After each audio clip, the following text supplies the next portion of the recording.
আমাদের সংস্কৃতি, আমাদের সংস্কার সর্বদা থাকবে আমাদের সাথে।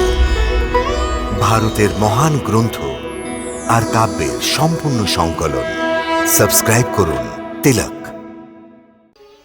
হে রঘুনন্দন, আপনি আমার যাতায়াতের শক্তিকে ধ্বংস করবেন না। কেননা আমি যখন আমার গুরু কাশ্যপকে এই সমস্ত পৃথিবী দান করেছিলাম, তখন তিনি আমায় বলেছিলেন যে তুমি এখন আর আমার রাজ্যে থাকতে পারবে না। সেই থেকে আমি কখনো রাতের বেলা পৃথিবীতে বিশ্রাম করতে পারি না। আমার রাতে মহেন্দ্র পর্বতে যাবার জন্য সেই শক্তির ভীষণ প্রয়োজন। কিন্তু আপনি এই অমোঘ বাণ দিয়ে আমার পুণ্য লোক ধ্বংস করে দিন। এরই সঙ্গে ধ্বংস হয়ে যাবে আমার কীর্তি, আমার অহংকার, আর অহংকার জনিত আমার ক্রোধ।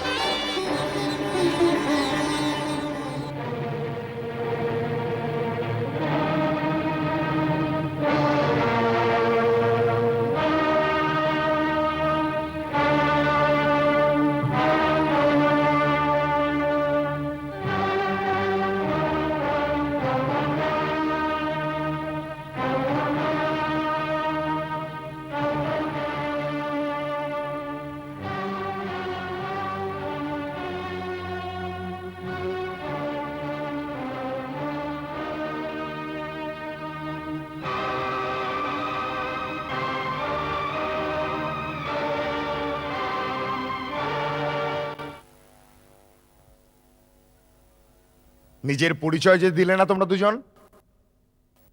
আপনাকে তো সবাই ভগবান বলেন, আর ভগবান নিজের সকল ভক্তকে চেনেন।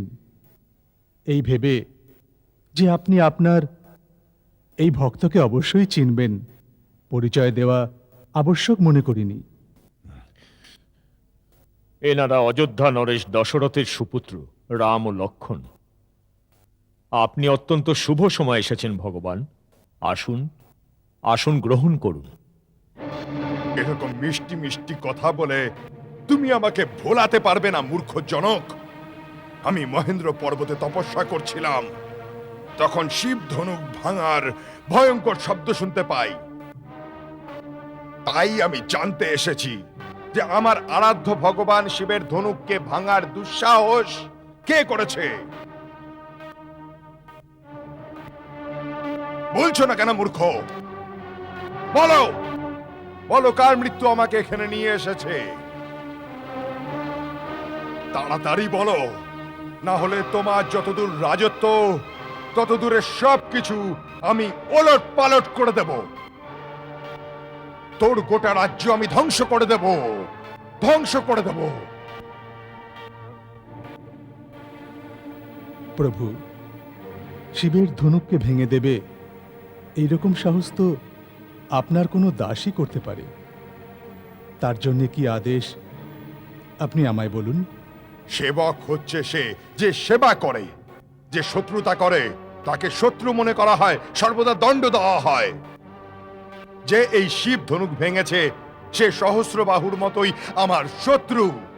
সাবধান জনক, বিশ্বামিত্র, এখানে উপস্থিত রাজাগণ আর এই পুরো সভাকে আমি সাবধান করছি যে যেখানেই এই অপরাধী লুকিয়ে আছে তাকে সত্বর এই সভা মধ্যে উপস্থিত করা হোক, অন্যথায় আমি ওই শিবদ্রোহীকে মৃত্যুদণ্ড দেব।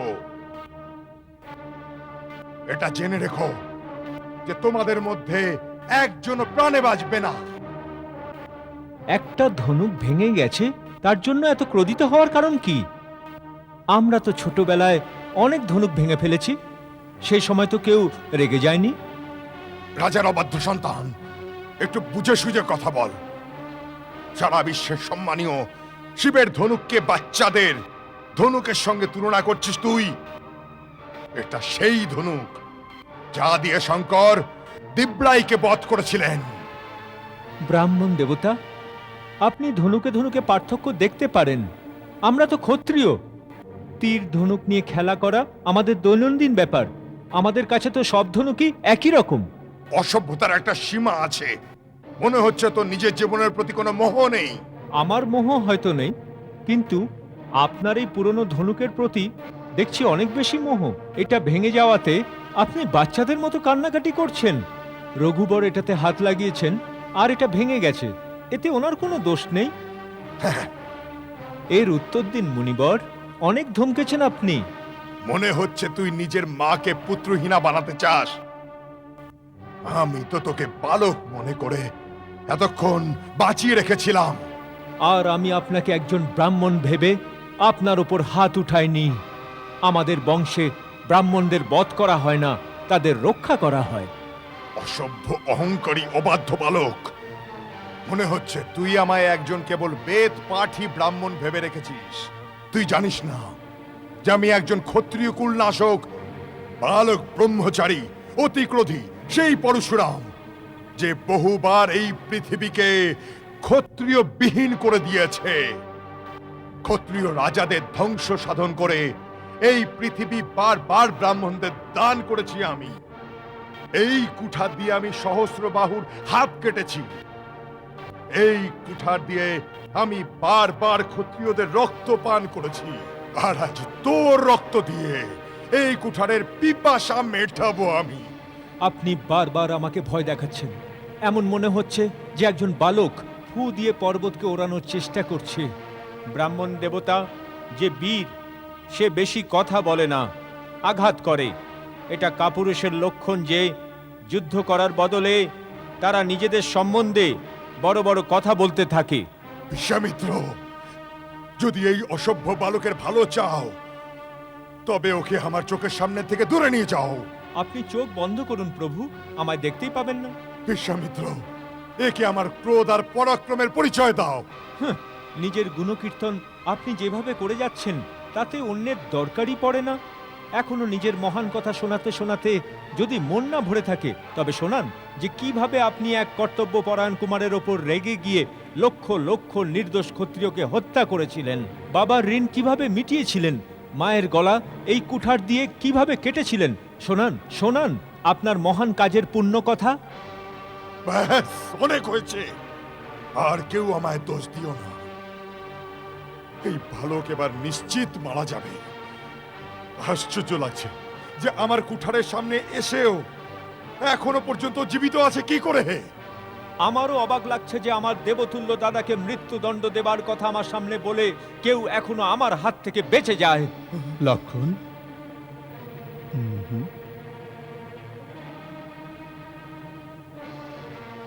মহামুনি, যখন বাচ্চারা দোষ করে তখন বড়দের রাগ করতে নেই। শান্ত হয়ে যান ভগবান। তুমি চুপ করো কৌশিক নন্দন। আপনার ক্রোধ শোভা দেয় না ভগবান। যদি বালক কোনো চপলতা দেখায় তবে গুরু, মাতা পিতা তা উপভোগ করে, ক্রোধিত হয় না।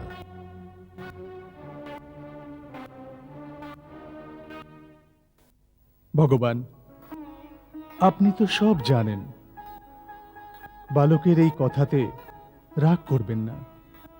আর তাছাড়া ও তো আপনার কোনো অপরাধী করেনি। আপনার অপরাধী আমি। আমার দ্বারা এই ধনুক ভঙ্গ হয়েছে।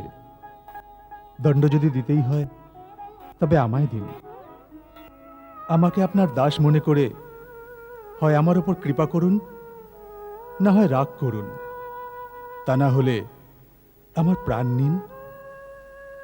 যেভাবেই আপনার এই রাগ শান্ত হতে পারে আমি তা মেনে নিতে প্রস্তুত। তুমিও দেখছি কম ধূর্ত নও। ভগবান শঙ্করের ধনুক ভেঙে আবার আমাকেই জ্ঞান দিতে এসেছো। ওদিকে তোমার ছোট ভাই তোমারই সম্মতিতে আমাকে অপমান করে, আমাকে রাগিয়ে দিয়ে আমার ধৈর্যের পরীক্ষা করছে। আর এদিকে তুমি হাত জোর করে আমার কাছে অনুনয় করছো। কিন্তু তোমার এই ছল চাতুরি আর চলবে না। তুমি ভাবছো যে নিজেকে নাম বলাতে তুমি মহাবীর পরশুরামের মোকাবিলা করতে পারবে। তাহলে ওটা অস্ত্র আর আমার সঙ্গে যুদ্ধ করো। আমি নিরস্ত্র রামকে কখনোই মারব না, বীরোচিত মৃত্যু উপহার দেব। আর যুদ্ধ না করলে তবে ভাই সহ তোমায় এখনই আমি মেরে ফেলবো। প্রভু, কেউ যদি যুদ্ধে আহ্বান করে তবে ক্ষত্রিয় ধর্ম অনুসারে আমি তার সঙ্গে অবশ্যই লড়ব, সে যদি স্বয়ং কাল হয় তবেও। কিন্তু আমাদের রঘুবংশীয়দের এটাও ধর্ম, আমরা গরু, ব্রাহ্মণ, নারীদের ওপর হাত তুলি না। ব্রাহ্মণ আমাদের কাছে সদা পূজনীয়, আর ওনাদের সেবা করা আমাদের পরম ধর্ম।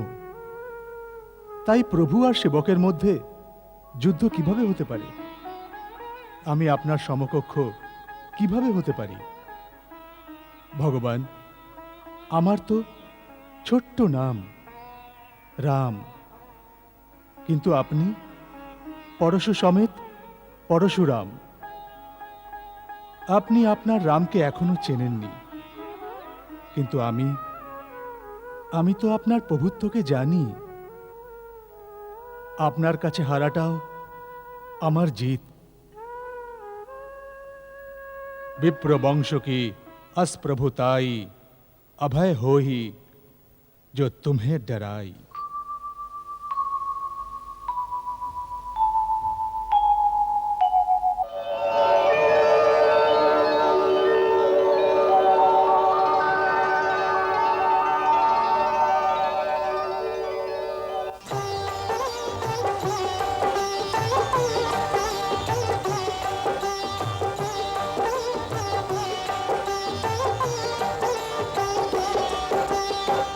রঘুপতি রামের মুখে কথা শুনিয়া পুলকিত হইয়া ওঠে পরশুরামের হিয়া।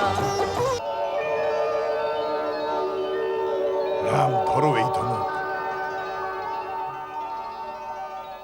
এই ধনুক বিষ্ণু আমার পিতামহ মহারিষি বিজয়ের কাছে গচ্ছিত রেখেছিলেন।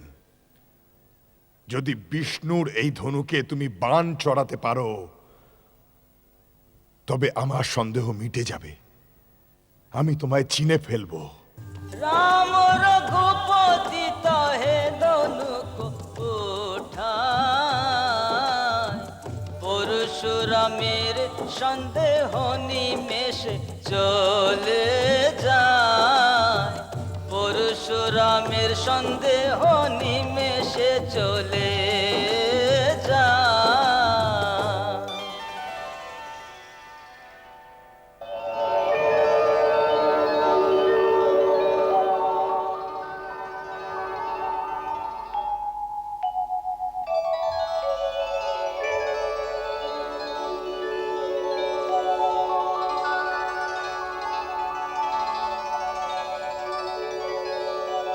রঘুনন্দন, আপনি জানেন যে এই দৈব বিষ্ণু বাণ কখনো খালি যায় না, কিন্তু একে তো আপনি ব্রাহ্মণ, তার ওপর গুরু বিশ্বামিত্রের বোনের পৌত্র। এই জন্য আমি এই অমোঘ বাণ আপনার ওপর ছুটতে পারি না। এবার আপনিই বলুন, আমি কোনটা ধ্বংস করব? আপনার কাছে মনের গতিতে সর্বত্র আসা যাবার যে শক্তি রয়েছে তাকে, না আপনি আপনার তপবলে যে পুণ্যলোক অর্জন করেছেন তাকে ধ্বংস করব? হে রঘুনন্দন, আপনি আমার যাতায়াতের শক্তিকে ধ্বংস করবেন না, কেননা আমি যখন আমার গুরু কাশ্যপকে এই সমস্ত পৃথিবী দান করেছিলাম তখন তিনি আমায় বলেছিলেন যে তুমি এখন আর আমার রাজ্যে থাকতে পারবে না। সেই থেকে আমি কখনো রাতের বেলা পৃথিবীতে বিশ্রাম করতে পারি না। আমার রাতে মহেন্দ্র পর্বতে যাবার জন্য সেই শক্তির ভীষণ প্রয়োজন, কিন্তু আপনি এই অমোঘ বাণ দিয়ে আমার পুণ্যলোক ধ্বংস করে দিন। এরই সঙ্গে ধ্বংস হয়ে যাবে আমার কীর্তি, আমার অহংকার, আর অহংকার জনিত আমার ক্রোধ। রাম, এটা পূর্ব দিকে চালনা করো।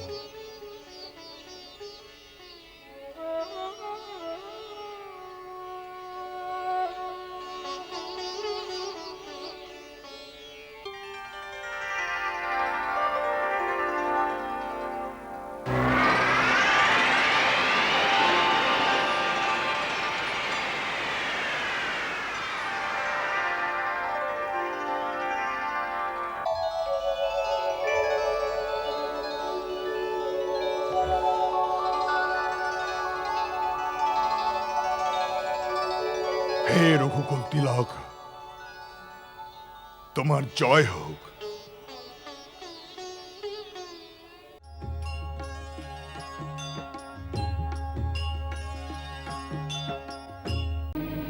মরার কথা কেন ভাবছো মূর্খ? বাঁচার কথা ভাবো। এটা ভাবো যে সতীনের জেতা বাজি কিভাবে পাল্টাতে পারো। রামের জায়গায় তোমার ছেলে ভরত রাজা হবে। মন্থরা, এখন এসব মিথ্যে স্বপ্ন কেন দেখাচ্ছ? কাল সকাল হতেই রাম রাজা হয়ে যাবে। অতি উদার ভাবে, অতি সত্যবাদী হয়ে বুক ফুলিয়ে আপনি বলেছিলেন। বলো, কি চাও তুমি? যা খুশি চাও। আমার দুটো বরদান আপনার কাছে আমানত স্বরূপ ছিল, আমি তাই যা মনে হয়েছে চেয়ে নিয়েছি। যদি আপনি না দিতে চান তবে না দেন, ভেঙে দিন নিজের প্রতিজ্ঞা। সারা পৃথিবীতে আপনার বদনাম হয়ে যাবে। তারপর ধর্ম ও সততার নাম নিজের মুখে আর কখনো আনবেন না।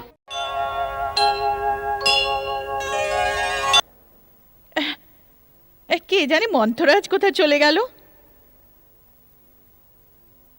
এ এমনটাই করে। ওরে মুখ পুড়ি, কোথায় ছিলি? কোথায় মরতে গিয়েছিলি তুই? দেখ, তোর জন্য কত মূল্যবান হার আমি বের করে রেখেছিলাম। আয়, আমি এটা নিজের হাতে তোকে পরিয়ে দিই, আমার প্রিয় মন্থরা। চুলোয় যাক সব, পড়িও না হার আমাকে, যাতে তোমার খারাপ দিন আমার নিজের চোখে দেখতে না হয়। চুপ কর, কিসব আবল তাবল বকছিস? খারাপ দিন আসুক আমার শত্রুদের। আর মন্থরা, তোর এই অবস্থা কেন হচ্ছে? কি হয়েছে তোর? তোর এই অবস্থা দেখে তো আমার সত্যি দুশ্চিন্তা হচ্ছে। রাম, 3 ভাই সহ আর মহারাজ ভালো আছেন তো? সবাই ভালো আছে, তোমার ভালোই শুধু দেখতে পাচ্ছি না। আমি তো খুশির সাগরে ডুব দিচ্ছি। আমি তো শুধু একটা জিনিসই ভেবে যাচ্ছি, আমার রাম কবে রাজা হবে, কবে অযোধ্যার রাজ সিংহাসনে বসবে। হায় হায় হায়, কি অশুভ কথা। মুখ পুরি, তোকে দেখতে সুন্দর নয়, নিজের পক্ষে শুভ কথা তো বল। খালি বাজে কথা বলে যাচ্ছে। ওহো, মনে হচ্ছে তোকে প্রিয় লক্ষণ কিছু বলেছে। কারণ আমার রাম, ও তো কাউকে কখনো দুঃখ দিয়ে কথা বলতেই পারে না। কেন করবে? সবার সঙ্গে মিষ্টি কথা বলেই তো অযোধ্যার রাজ সিংহাসন দখল করে নেবে। শয়তানি, তোর জিভ ছিঁড়ে নেব, বুঝেছিস? আরে, রাম জ্যেষ্ঠ ভ্রাতা, ওই রাজা হবে। তাছাড়া এটাই সূর্যবংশের রীতি। এই রীতির পরিণাম কখনো ভেবেছো তুমি? রাজা হবে রাম আর ভরত হবে দাস, সঙ্গে তুমি দাসী। ওরে কুটিল বুড়ি, ওহো, রামের সম্বন্ধে তোর মাথায় এমন খারাপ বুদ্ধি এলো কি করে? আমার রাম নিজের মা কৌশল্যার থেকে আমায় বেশি ভালোবাসে, আর নিজের ছোট ভাইদের প্রাণের চেয়ে বেশি ভালোবাসে। তোর তো বুদ্ধি ভ্রষ্ট হয়েছে। বুদ্ধি আমার নাকি তোমার ভ্রষ্ট হয়েছে? রানী, সেই দিনটা তুমি ভুলে যাও যেদিন রাম তোমার ভালোবাসায় আপ্লুত থাকতো, ভরতকে প্রাণের থেকে বেশি ভালোবাসার নাটক করত। আগে ভরতের জীবনের কথা ভাবো। ভরত রামের পথের কাঁটা, ওকে সরাবার জন্য না জানি রাম কত রকমের ষড়যন্ত্র রচনা করবে। হে প্রভু, হে প্রভু, আমার ভরতকে রক্ষা করো, আমার ভরতকে রক্ষা করো। মন্থরা, আমার ভরতকে রক্ষা করো। মন্থরা, রক্ষা করো। মন্থরা, চুপ হয়ে যা, চুপ হয়ে যা। এ কি নোংরাম্য করছিস তুই মন্থরা? এ তুই কেমন নোংরাম্য করছিস? নোংরামো? নোংরা আর ভালোর জ্ঞান থাকলে আজ এই অবস্থা দেখতে হতো না। তুমি ভাবো যে রাজা তোমার অধীনে, কিন্তু ওই কপট মনের কপটতা তুমি দেখনি। প্রথমে তো ভরতকে মামার বাড়ি পাঠিয়ে দিল, আর তারপর রামের রাজা হবার ব্যবস্থা তাড়াতাড়ি করে ফেললো। না না মন্থরা, না, যা চলে যা এখান থেকে। তোর মুখ আমায় দেখাস না। এত বড় ষড়যন্ত্র, এত বড় কটুতা আমি কল্পনাও করতে পারি না। এরকম কুটিল শয়তানি তোর মাথায় ঢোকালো কে? এরকম সর্বনেশে কথা বলিস না মন্থরা, বলিস না। একটা কথা বল, এইভাবে আগুন লাগিয়ে তোর কি লাভ হবে? আমার লাভ? পৃথিবীতে সবাই স্বার্থপর হয় না, শুভার্থীও হয়। আমি শিশুকাল থেকে তোমায় কোলে পিঠে মানুষ করেছি, একটা নরম ফুলের মতো আদর যত্নে রেখেছি। সেই ফুলকে যদি কেউ মাটিতে ফেলে পা দিয়ে থেতলে দেয়, তবে কি আমার বুক ফাটবে না? এই দুঃখের জন্যই বলছি, আমার কি, তোমার পুত্র রাজা হোক অথবা কৌশল্যার, আমি তো রানী হব না। কিন্তু তুমি রাজার প্রিয় রানী হয়ে যেরকম লাফালাফি করছো, শিগগিরই দাসী হয়ে যাবে, আমার মতো দাসী। দাসী? কার সাধ্য আমায় দাসী বানাবে? কার দাসী হব আমি? তোমার সতীনের। ও তোমাকে দিয়ে নিজের পা ধোয়াবে। দিদি? না,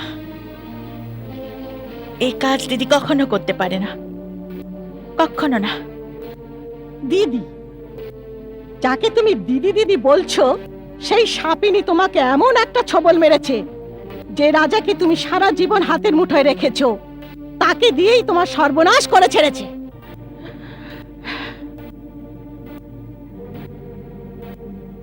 রামের রাজা হিসাবে ঘোষণার আগে রাজা একবারের জন্য কি তোমাকে এ কথা প্রকাশ করেছেন? কতদিন ধরে এই ষড়যন্ত্র চলছিল, এ কথা তুমি একবারও জানতে পেরেছো?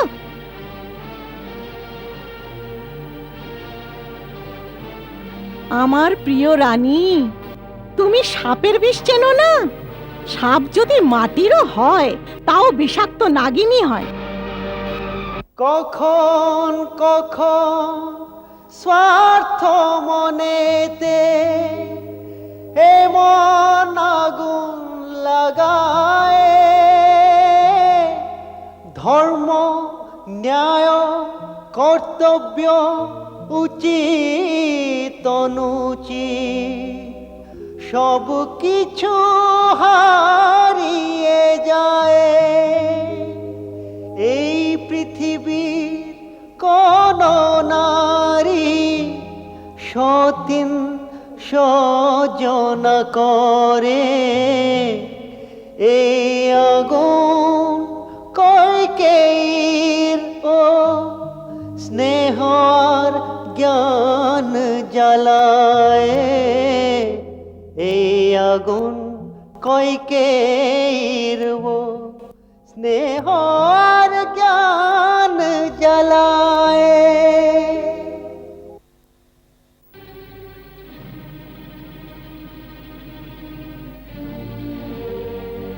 না, আমি কারো দাসী হব না। সতীনের দাসী হওয়ার আগে আমি বিষ পান করে মারা যাব, কিন্তু কারো দাসী হব না, কখনো না। মরার কথা কেন ভাবছো মূর্খ? বাঁচার কথা ভাবো। এটা ভাবো যে সতীনের জেতা বাজি কিভাবে পাল্টাতে পারো। রামের জায়গায় তোমার ছেলে ভরত রাজা হবে। মন্থরা, এখন এসব মিথ্যে স্বপ্ন কেন দেখাচ্ছ? কাল সকাল হতেই রাম রাজা হয়ে যাবে। কাল আর আজের মধ্যে পুরো একটা রাত পড়ে আছে। এক রাতে কি বা হতে পারে? প্রলয়। প্রলয়? প্রলয় তো এক মুহূর্তে হয়ে যেতে পারে। আমাদের হাতে তো পুরো রাত আছে। যদি তুমি ঠিক চাল চালতে পারো, তবে জয় আমাদেরই। আমার তো মাথাই কাজ করছে না মন্থরা, একদম কাজ করছে না। একদম বুঝতে পারছি না আমি কি করব। এখন তো তুই সব কিছু মন্থরা। তোর থেকে বেশি শুভাকাঙ্ক্ষী এই মুহূর্তে দুনিয়ায় আর কেউ নেই মন্থরা। তুই তুই যে পথে বলবি আমি সেই পথেই চলবো। রাস্তাও আমিই বলবো। তাছাড়া কে বলবে? তবে শোনো, তুমি মহারাজের কাছে দুটো বর পাও। দুটো বর? কেন ভুলে গেলে? তুমিই তো এই গল্প বলেছিলে দেবতা আর অসুরের মধ্যে যুদ্ধ হয়েছিল। তখন মহারাজ সেই যুদ্ধে ইন্দ্রকে সাহায্য করতে গিয়েছিলেন, তুমিও সঙ্গে ছিলে। হ্যাঁ হ্যাঁ, ওই যুদ্ধে মহারাজ ভীষণভাবে জখম হয়েছিলেন এবং তিনি অজ্ঞান হয়ে গিয়েছিলেন।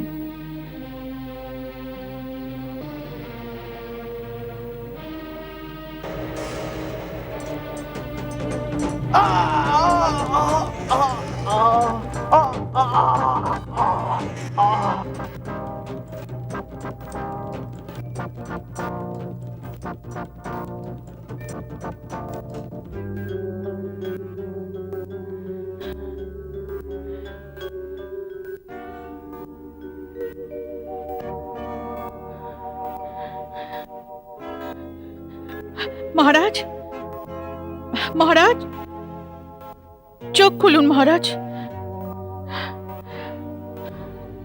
তখন তুমি রথকে অত্যন্ত বুদ্ধিমত্তার সঙ্গে সেখান থেকে নিয়ে গিয়েছিলে আর মহারাজের প্রাণ বাঁচিয়েছিলে। রাজার শরীরে আঘাত করা তীর তুমি বের করেছিলে আর তার প্রাণ রক্ষা করেছিলে। তখন রাজা প্রসন্ন হয়ে বলেছিলেন, হে রানী, আমি তোমায় দুটো বর দিতে চাই, বলো কি বর চাই? তুমি বলেছিলে পরে কখনো চেয়ে নেব। ওই দুটি বর চেয়ে নেবার সময় এখন এসে গেছে, যাতে আমাদের কাজ হয়ে যাবে। আচ্ছা, তোমার প্রথম দাবি হবে রামের জায়গায় ভরতের রাজ্যাভিষেক। বাহ মন্থরা, বাহ, তোর মুখে ফুল চন্দন। আর দ্বিতীয় দাবি? আর দ্বিতীয় হলো রামের 14 বছরের বনবাস। রামের বনবাস? কিন্তু কিন্তু রামের বনবাস কেন? ভয় পেয়ে গেলে তো? মন্থরা, রাখিস কেন? আমি যে বড়ই অবুঝ, আমায় বুঝিয়ে বল। অবশ্যই এতে কোনো ভালো উদ্দেশ্য আছে। এটা মায়া মমতার সময় নয়, কূটনীতির সময়। রাম অযোধ্যার প্রজাদের উপর নিজের কর্তৃত্ব বজায় রেখেছে। ওরা রামের হয়ে বিদ্রোহ করতে পারে। সেই প্রজাদের নিজের বশে আনতে কয়েক বছর তো সময় লাগবেই, বলো লাগবে না? 14 বছরে ভরত রামের জায়গায় নিজের প্রভুত্ব কায়েম করে নেবে। ব্যাস, ডাকো মহারাজকে এখনই, পাল্টে দাও সময় ধারাকে, জিতে নাও বাজি।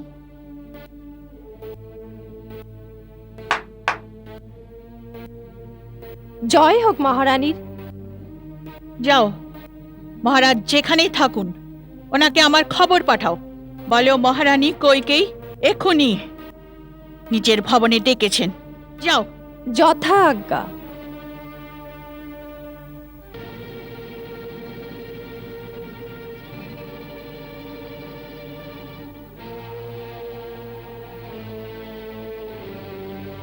আমি মহারাজের দর্শন করতে চাই এক্ষুনি। এই সময় কারোর ভেতরে যাবার আদেশ নেই। মহারানী কৈকির বিশেষ বার্তা আছে। তাও নয়। তোমার এত সাহস, মহারানীর দাসীকে আটকাচ্ছ? এর পরিণাম জানো? আমি কেবল রাজাজ্ঞা পালন করতে জানি। মহারাজকে খবর পাঠিয়ে দাও যে ছোট মহারানী এখনই দেখা করতে চায়।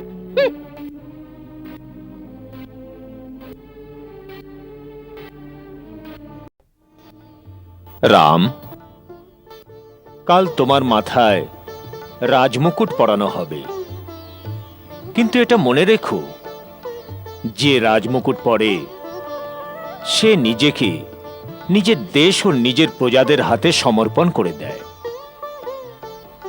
রাজা হবার অর্থ সন্ন্যাসী হয়ে যাওয়া। তখন তার নিজের কিছুই থাকে না, সবকিছু দেশের হয়ে যায়। প্রয়োজন হলে রাজাকে দেশের জন্য স্ত্রী, পুত্র, মিত্র, এমনকি যদি নিজের প্রাণও ত্যাগ করতে হয় তাও করা উচিত। কারণ দেশই তার মিত্র, দেশই তার পরিবার। যে দেশের জন্য নিজের সবকিছু ত্যাগ করতে না পারে, তার রাজা হয়ে প্রজাদের থেকে কর নেবার কোনো অধিকার নেই।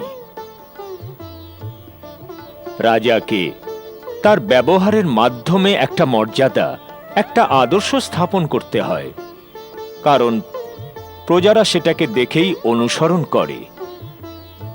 এক রাজার মূল শক্তি দণ্ড নয়, ন্যায়। ন্যায় যা পক্ষপাত দুষ্ট নয় এবং সংকীর্ণ তো নয়ই, কারণ ন্যায় করার সময় উদারতাকে ভুললে চলবে না। রাজাকে পৃথিবীর ভগবান বলা হয়ে থাকে, কারণ লক্ষ লক্ষ মানুষের জীবন মরণ, সুখ দুঃখ তার হাতেই থাকে। এই জন্য তার মধ্যে দয়া, ক্ষমা, উদারতা ইত্যাদি ভগবান তুল্য গুণ হওয়া উচিত। যুদ্ধক্ষেত্রে রাজাকে নিজের সৈন্যদের সামনে থাকা উচিত। যে নিজে বীর হয় না, সৈন্যরা তাকে সম্মান করে না। রাজার উচিত ঋষি, বিচারক ও কবিদের সামনে সদা নতমস্তকে থাকা, কারণ তারাই পথপ্রদর্শক হন, আসল রাস্তা দেখান। নিজের অন্তরঙ্গ নিঃস্বার্থ মন্ত্রী মতামতের কদর করা, তাকে বিশ্বাস করা এবং নিজের মনের দ্বন্দ্ব, অস্থিরতা নিজের মনে রাখা রাজার কর্তব্য। নিজের গুপ্তচরদের দ্বারা রাজ্যের সমস্ত খবর রাখা। আমি জানি রাম, যে তুমি স্বয়ং রাজনীতির বিদগ্ধ পণ্ডিত, কিন্তু একজন বিদায়ী রাজার এটা কর্তব্য যে একজন ভাবী রাজাকে নিজের অভিজ্ঞতার কথা জানিয়ে দেওয়া।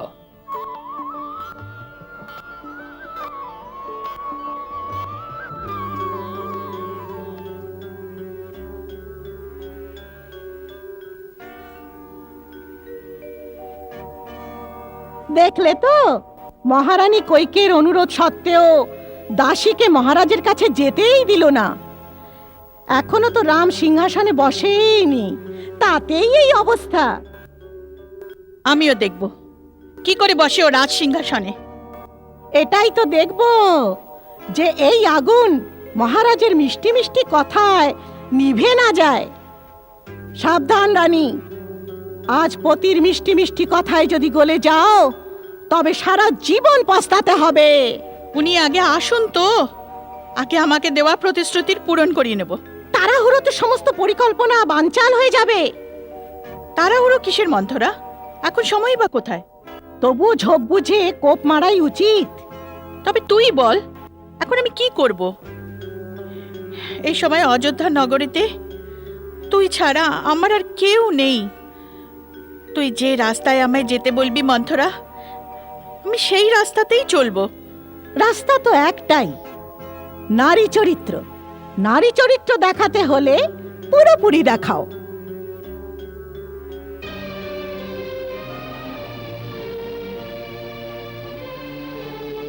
সবার আগে তুমি নিজের গা থেকে গয়নাগাটি খুলে ফেলে দাও, মুছে ফেলো সাজগোজ। চলে যাও সোজা রাজভবনে। জল ছাড়া মাছের মতো মাটির উপর ছটফট করতে থাকো। কেঁদে কেঁদে চোখ ফুলিয়ে দাও। হোক হোক এটা কুমিরের কান্না। তাতে তাতে কি হবে? তোমার এহেন অবস্থা দেখে মহারাজের মাথা ঘুরে যাবে। তখনই তিনি তোমার কাছে ক্ষমা চাইবেন, তোমার পায়ে পড়বেন, বলবেন তোমার এই অবস্থা কেন, তোমার এই অবস্থা কেন রানী?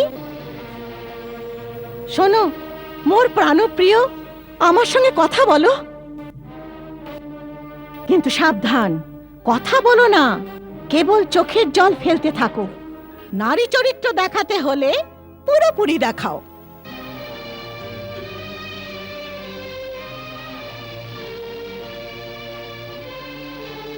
সবার আগে তুমি নিজের গা থেকে গয়নাগাটি খুলে ফেলে দাও,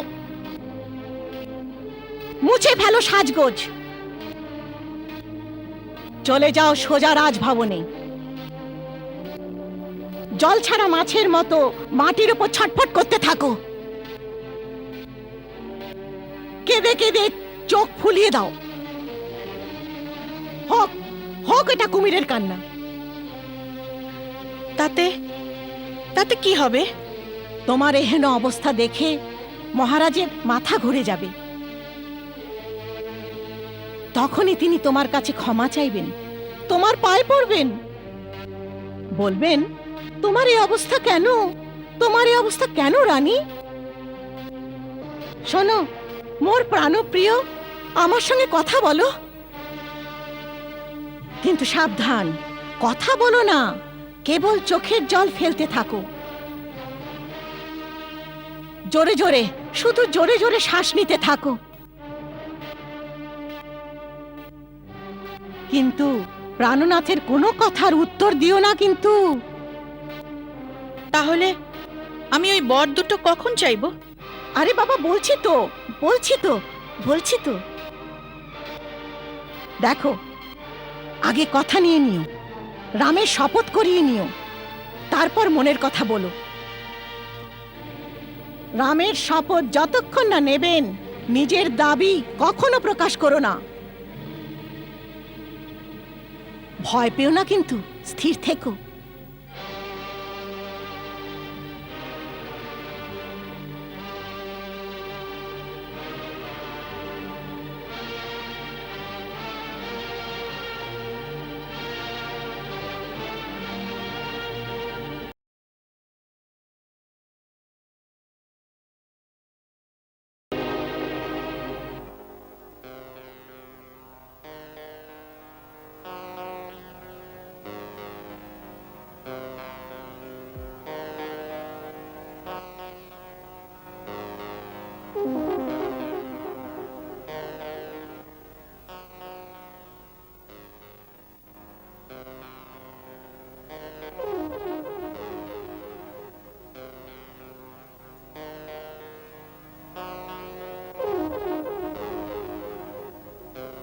দেবী,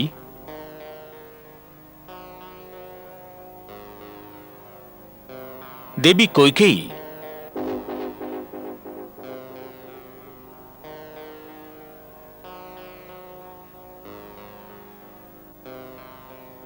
কি হয়েছে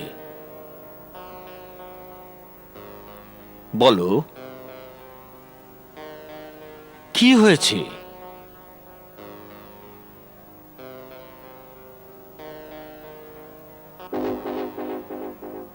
আরে এ কি অবস্থা হয়েছে তোমার? বলো, কিছু বলো। এ হেন রাগের কারণ কি? কে তোমাকে অপমান করেছে? কে সেই ব্যক্তি যার মৃত্যু অবধারিত? বলো।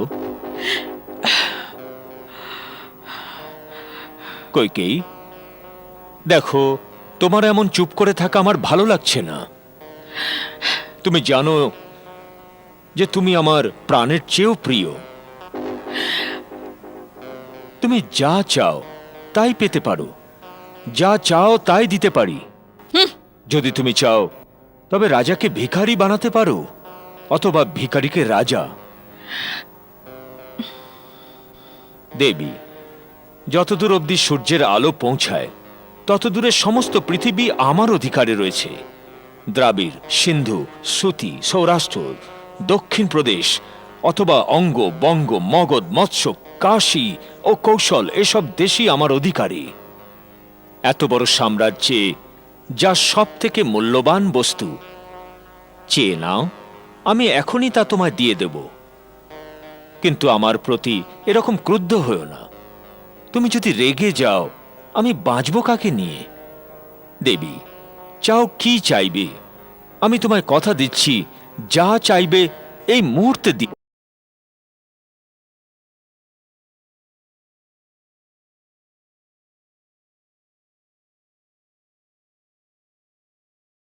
এখন অবধি তো নিজের পুরনো প্রতিশ্রুতি পালন করেননি। নতুন প্রতিশ্রুতি নিয়ে আমি কি করব? দেবী, কোন পুরনো প্রতিশ্রুতি পূরণ করিনি? দেখেছেন, তাও ভুলে বসেছেন। মহারাজ, যখন দেবাসুরের যুদ্ধ হয়েছিল, আপনি দেবরাজেন্দ্রকে সাহায্য করেছিলেন। অসুর সম্বরের সঙ্গে সেখানে যে যুদ্ধ হয়েছিল, সে যুদ্ধে আমি আপনার রথের সারথি হয়েছিলাম, মনে আছে না? তাও ভুলে গেছেন? হ্যাঁ হ্যাঁ, মনে আছে। এমন দক্ষতায় তুমি যুদ্ধক্ষেত্রে রথ চালিয়েছিলে যে বড় বড় যোদ্ধারাও অবাক হয়ে গেছিলেন।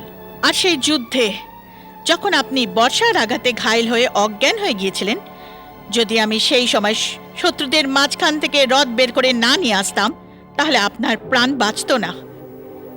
আমি রথকে এক নির্জন স্থানে নিয়ে আসি এবং সেখানে আপনার খুব সেবা করি।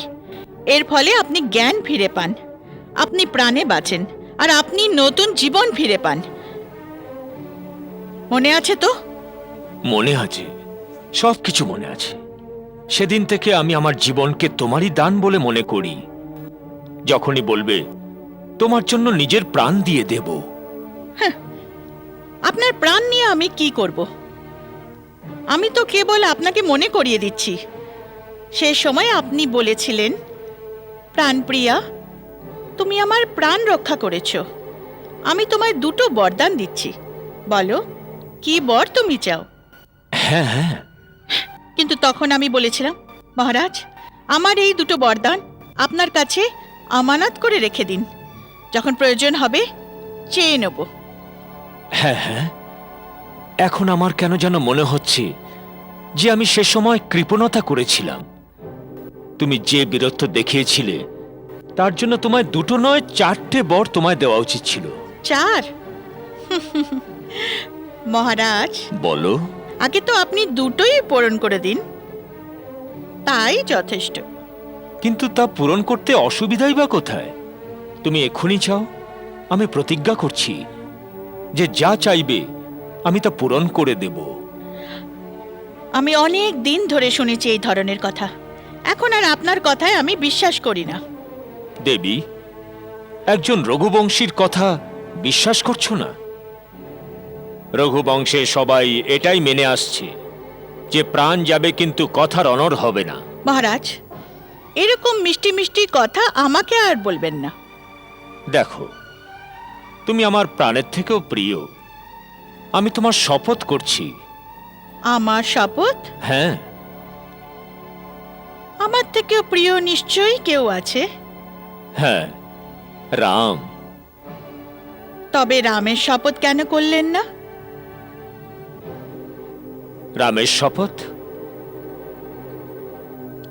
ঠিক আছে, তোমার জন্য আমি রামের শপথ করে বলছি যে তুমি যা চাইবে এক্ষুনি দিয়ে দেব। দেবেন? হ্যাঁ হ্যাঁ, কিন্তু তার আগে তোমায় আমার একটা কথা রাখতে হবে।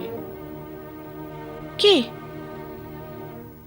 আগে এই ময়লা শাড়ি পাল্টাও, কোক ভবনের বাইরে বেরো, আর নিজের সেই মোহিনী রূপ আমায় দেখাও, যাকে দেখে আমার অবস্থা সেরকমই হয় যেমনটা চাঁদকে দেখে চাঁদনির হয়।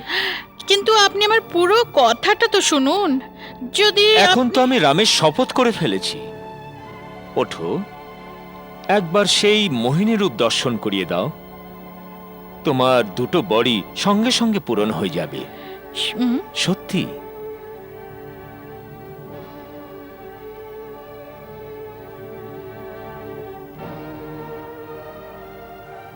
কাল থেকে আমি অযোধ্যার সব থেকে ব্যস্ত মানুষ হব।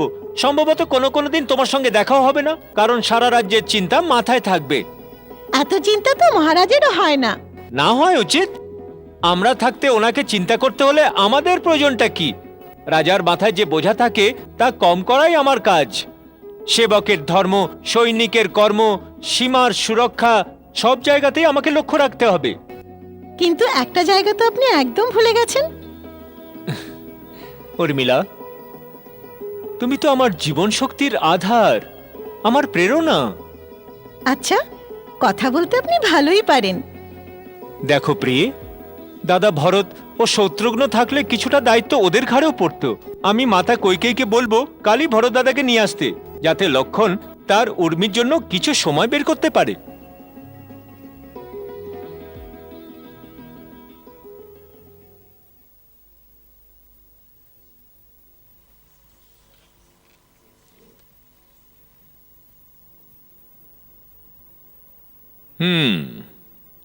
এখন মনে হচ্ছে দশরথের মনের মধ্যে বিরাজমান এক সম্রাজ্ঞী। এসো, বসো আমার কাছে। শোনো, সমস্ত নগরে কেমন হর্ষধ্বনি হচ্ছে, প্রজারা রামের রাজ্য অভিষেক পালন করছে। হ্যাঁ, তা তো আমি শুনতেই পাচ্ছি, কিন্তু আপনি আগে আমার না বলা কথাটা তো শুনে নিন। আমার সেই দুটো বরদান। আদেশ করো, বলো কি চাই। আজ আমার রামের কথা ভেবে সবকিছু দান করে দেব। চাও, যা খুশি চেয়ে নাও। আমি তো শুধু আমার বরদান দুটো চাই। আগে এটা চাই না ওটা চাই? যা ইচ্ছে যেটা চাও। আপনি বলুন।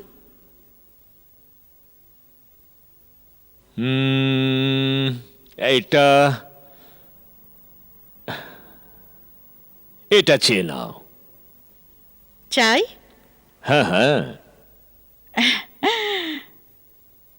আমার এই বরদান বলছে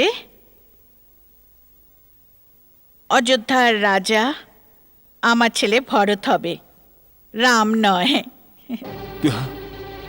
কি? ভরত? হ্যাঁ মহারাজ, ভরত। আর দ্বিতীয় বরদান রামের 14 বছরের জন্য বনবাস।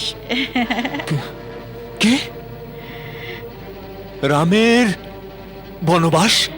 হ্যাঁ মহারাজ, 14 বছর রাম তপস্বীর মতো মুনির বেশে বনে থাকবে। ও কোনো নগরে সে সময় যেতে পারবে না।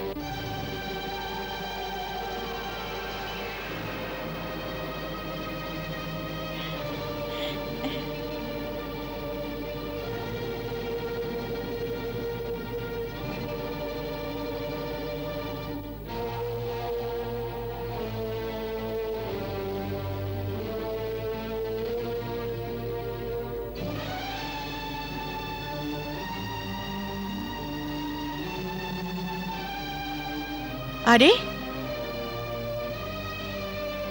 আমার কথা শুনে আপনি দেখছি বোবা হয়ে গেলেন একদম। এমন ভেঙে পড়েছেন কেন মহারাজ? আমার দুটো বরদান আপনার কাছে আমানত স্বরূপ ছিল। আমি তাই যা মনে হয়েছে চেয়ে নিয়েছি।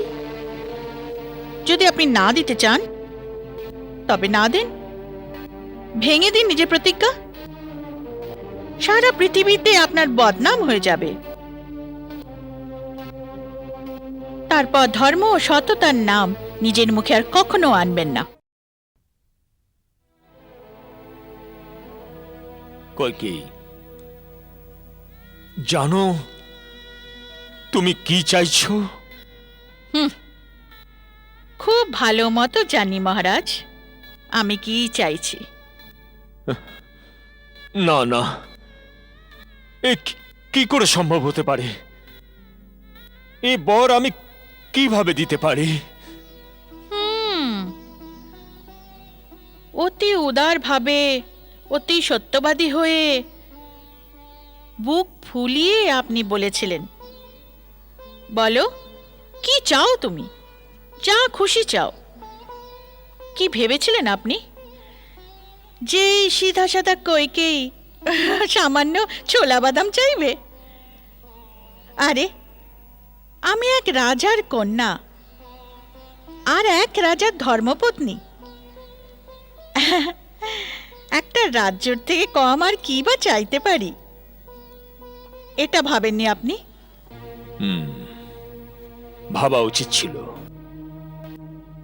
কিন্তু ভাবিনি। এতে তোমার দোষ নেই, কারণ আমি তোমার আসল রূপকে চিনতে পারিনি। আমি যাকে একটা হীরের হার ভেবে গলায় পড়ে ঘুরছিলাম, তা আসলে বিষধর সাপ। মহারাজ, আপনি তো নারীদের মতো গালাগাল করছেন। কিরকম বীর পুরুষ আপনি! আমার তো ভীষণ হাসি পাচ্ছে। তুমি কি হাসবে? হাসবে তো পুরো পৃথিবী আমায় দেখে, রানী। যখন লোকে বলবে বৃদ্ধ স্ত্রীর মোহে এমন অন্ধ হয়ে গেছে যে রামের মতো ধার্মিক পুত্রকে বনে পাঠিয়ে দিয়েছে, আমি তাদের কি উত্তর দেব? আর যখন কোনো বীরপুরুষদের সভায় কেউ আপনাকে জিজ্ঞেস করবে যে স্ত্রী আপনার প্রাণ রক্ষা করেছেন, আপনি যার কাছে ঋণী, যাকে আপনি নিজের ধর্মের শপথ নিয়ে কথা দিয়েছিলেন, যখন সেই বিচারী আপনাকে সেই কথা পূরণ করতে বলল, তখন আপনি ভীরুর মতো আপনার কথায় খেলাপ করলেন আর হেরে যাওয়া জুয়ারির মতো কেঁদে উঠলেন। তখন আপনি কি উত্তর দেবেন মহারাজ? স্বর্গ থেকে আপনার পূর্বপুরুষরা আপনার কি প্রশংসাই না করবে। কইকেয়ী, তুমি আমায় নিঃস্ব করে দিয়েছ, নিঃস্ব করে দিয়েছ। নারী তো দেবীর রূপ হয়, কিন্তু তুমি আমার বংশকে ধ্বংস করতে এসেছ।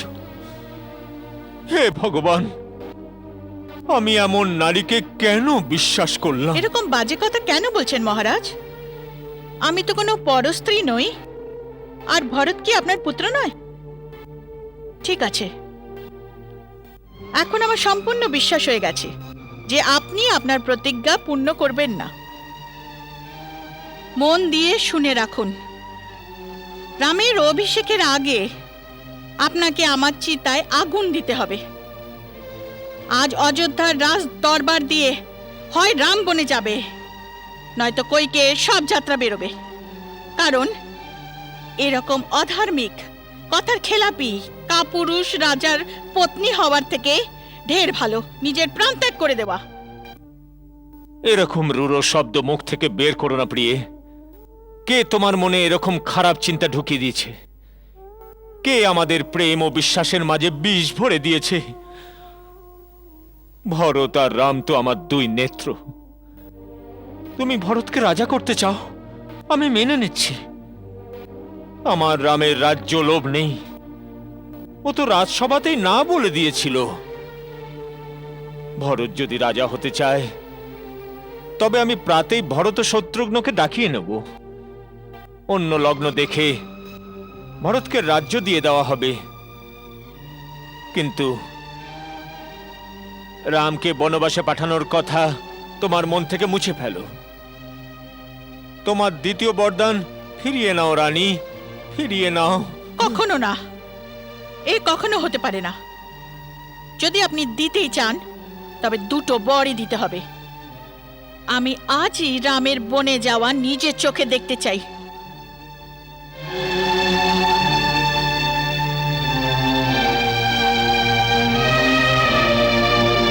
রানী, তুমি আমার জীবন নিতে চাও?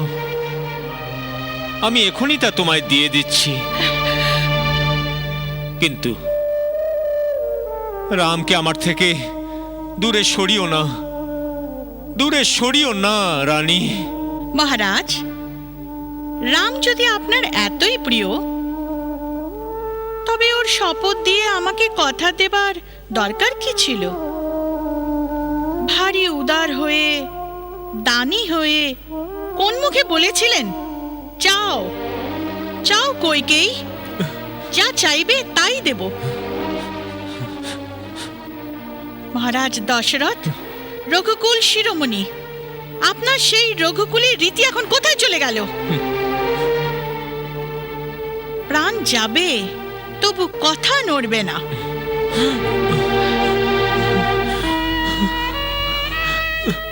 ওগুলো কি সব মন ভোলানো প্রলাপ ছিল? আজগুবি কথা ছিল? এসব মিথ্যা ছিল, ধোঁকা ছিল, না আপনার তৈরি করা কারসাজি ছিল? উত্তর দিন।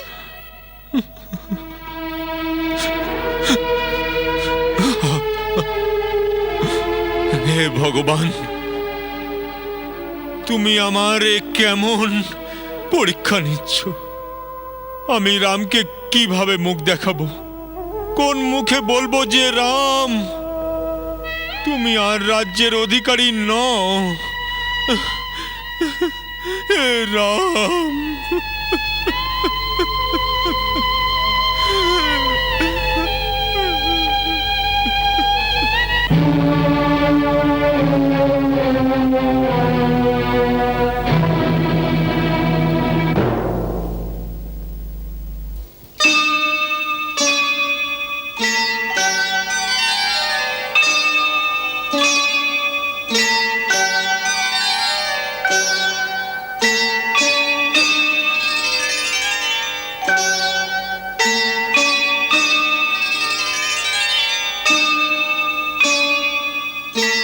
দিদি, আপনি আপনার ঘরেই ভগবানকে এভাবে স্থাপন করেছেন যে নিজেও বাইরে বেরোন না। একবার বেরিয়ে দেখুন তো যে সমস্ত নগর কিভাবে আলোকিত হয়ে আছে। আমি জানি আজ সমস্ত অযোধ্যা জেগে আছে। সকালে রামের রাজ্যাভিষেক হবে। এই খুশিতে প্রজারা নিজেদের নতুন রাজার জন্য মঙ্গলগীত গাইছেন। এখানে বসে বসে শুনে নিলেন, একটু মহলে ছাদে গিয়ে নিজের চোখে দেখে তো আসুন। না সুমিত্রা, এই সময় রামের কল্যাণের জন্য বিষ্ণু নাম জপ করছি। সূর্যোদয়ের আগে 1 লাখ জপ করে তারপর আরতি করব, যাতে রাজ্যাভিষেক যাবার জন্য রাম এখানে আসবে। তখন সবার আগে বিষ্ণুর চরণে সিঁদুর দিয়ে আমি ওকে তিলক পরাবো। তাহলে রাজ তিলক সুরক্ষিত থাকবে, কুদৃষ্টির ভয় থাকবে না। ও হ্যাঁ, তুমি সকালে আরতিতে অবশ্যই এসো। আমি তোমার পায়ে পড়ছি, তোমাকে হাত জোড় করছি। রানী, রানী, একটু ভাবো, একটু চিন্তা করো। মায়ের মনের মমতা, নারী হৃদয়ের কোমলতা কোথায় গেল? আমার রামকে তুমি তার নিজের মায়ের থেকেও বেশি ভালোবেসেছ, আর রামও তোমারও নিজের মায়ের মধ্যে কোনো পার্থক্য করেনি। দেখো দেখো, শেষে কিন্তু তুমি অনেক বড় কলঙ্কের ভাগীদার হবে। আমি হাত জোড় করছি, এমন কুটিল কঠোর বিচার মন থেকে মুছে ফেলো। আমি তোমার পায়ে পড়ছি, তোমার পায়ে পড়ছি। আর বেশি কান্নাকাটি করবেন না মহারাজ। ধর্ম হোক বা অধর্ম, নাম হোক বা বদনাম, আমি আমার ভরতের শপথ নিয়ে বলছি, রামকে বনে পাঠানো ছাড়া আমি আর অন্য কোনো কিছুতেই সন্তুষ্ট হতে পারবো না। আমি তাহলে জীবিত থাকবো না। আরে নির্দয়ী, নিষ্ঠুর, সূর্যকে ছাড়াই পৃথিবী চলতে পারবে, জল ছাড়া মাছ বাঁচতে পারবে, কিন্তু রামকে ছাড়া দশরথ প্রাণে বাঁচবে না। তাহলে ভেঙে ফেলুন নিজের প্রতিজ্ঞা। আপনি সেই রঘুবংশীয়দের মতো নয়, যারা নিজেদের প্রতিজ্ঞা রক্ষার জন্য নিজেদের প্রাণ বিসর্জন দিয়ে দেন। একটা পাখির প্রাণ বাঁচাবার জন্য নিজেকে টুকরো টুকরো করে দিয়েছিল। আপনি তো সেই রঘুবংশীয়দের মতো নন। আপনি রঘুবংশের কলঙ্ক, কলঙ্ক। কইকেয়ী, সারা জীবনের প্রেমের সমাপ্তি এইভাবে করবে? দেখো দেখো, তোমার এই লোভ তোমারই সর্বনাশ করে ছাড়বে। তোমারই সর্বনাশ করে ছাড়বে। হয়ে যাক সর্বনাশ, শুরু হোক মহাপ্রলয়, কিন্তু রামকে বনে যেতেই হবে। ওরে হত্যাকারিণী, কুলঘাতিনী, না, এসব তুমি বলছো না, এসব দশরথের সময় বলছে, এসব দশরথের সময় বলছে, দশরথের সময় বলছে।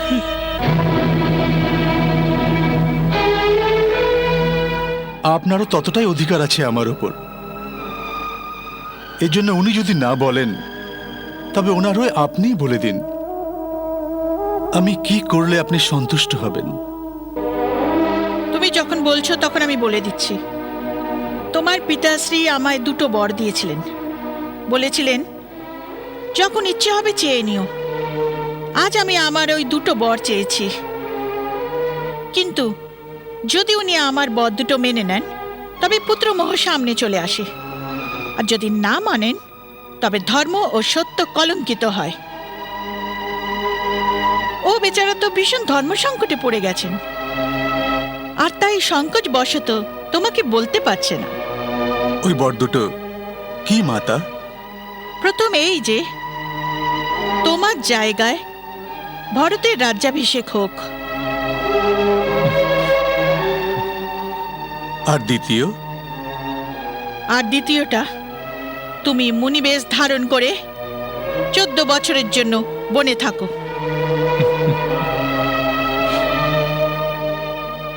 ব্যাস, এইটুকু ব্যাপারের জন্যে এত সমস্যা হচ্ছিল? এ তো অতি আনন্দের কথা মা, যে আমার মাতা ও পিতা দুজনের আদেশ পালন করার এমন এক সুযোগ এসেছে যা কোনো পুত্র অনেক ভাগ্য করে পায়। ভরতকে রাজ্য দেবার জন্য তো আমার কারোর আজ্ঞারই প্রয়োজন নেই। ওর মতো ভাইকে তো আমি নিজে আনন্দের সঙ্গে রাজ্য দিয়ে দেব। রইল বনগমন, মনে হচ্ছে আমার মধ্যে পুণ্য জেগে উঠেছে। আপনার আদেশ পেয়ে আমার সেখানে যাবার সুযোগ এসেছে, যেখানে এমন এমন মহান ঋষি ও মুনিদের দর্শন করতে পারবো যাদের তেজ ত্রিভুবনে প্রকাশিত হয়ে থাকে। মা, আমার তো সব দিক থেকেই মঙ্গল হয়ে গেল। পিতার আজ্ঞা পালন, মায়ের ইচ্ছার অনুকরণ, ছোট ভাইয়ের রাজ্যাভিষেক, আর মুনি দর্শনের মাধ্যমে নিজের কল্যাণ। মা, শুধু এতটুকুই তো, নাকি আরো কিছু দুঃখ আছে পিতাশ্রীর? না পুত্র, তোমার শপথ, ভারতের দিব্যি মহারাজের আর কোনো দুঃখ নেই। এবার তুমি ওনাকে বোঝাও না যে উনি নিজ প্রতিজ্ঞা পালন করুন, তোমাকে বনে যাবার আজ্ঞা দিন, সকলের নিন্দা ও বদনাম থেকে বাঁচুন।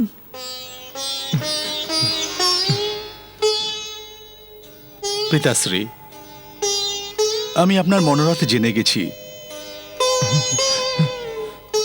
এবার আপনাকে আপনার শ্রীমুখ দিয়ে আজ্ঞা দেবারও কোনো দরকার নেই, কারণ সেই ভাগ্যবান পুত্র যে পিতার মনোরথ জেনে ফেলার পরই সেই মতো আচরণ করে। কিন্তু আমার দুঃখ এতটাই যে শুধুমাত্র এইটুকু কথার জন্য আপনি আপনার মনকে এতটা কষ্ট দিয়েছেন। এটার অর্থ এটাই, আপনার আমার প্রতি পূর্ণ বিশ্বাস নেই, অথবা আপনার সন্দেহ আছে আমার সেবা ধর্মের ওপর। পিতাশ্রী, আমায় আশীর্বাদ দিন, যাতে আমি আমার আচরণে আবার আপনার পূর্ণ বিশ্বাস পেতে পারি। এবার আপনি প্রসন্ন চিত্তে আমায় বনে যাবার আজ্ঞা দিন, যাতে আমি আপনার বচনকে পালন করে, আপনার ধর্মকে রক্ষা করে আমার জীবনকে ধন্য করতে পারি।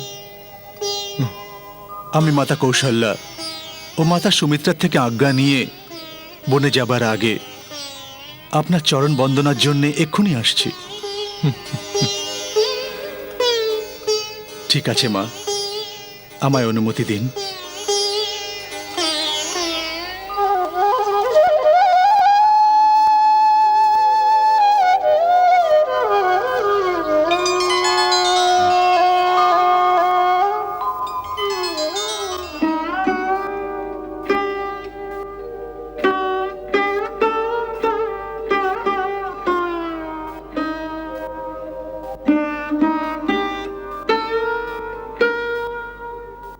মহারাজের জয় হোক। রাজকুমার রাম ও লক্ষণ তাদের সমস্ত সম্পত্তি দান করে মহল ছেড়ে দিয়ে বন গমনের জন্য প্রস্তুত হয়ে এসেছেন। দুই ভাই কুলবধূ সীতার সঙ্গে বাইরে দাঁড়িয়ে আছে, আপনার সঙ্গে দেখা করার আজ্ঞা চাইছেন। সুমন্ত, ওদের দ্রুত নিয়ে এসো। যথাজ্ঞা মহারাজ।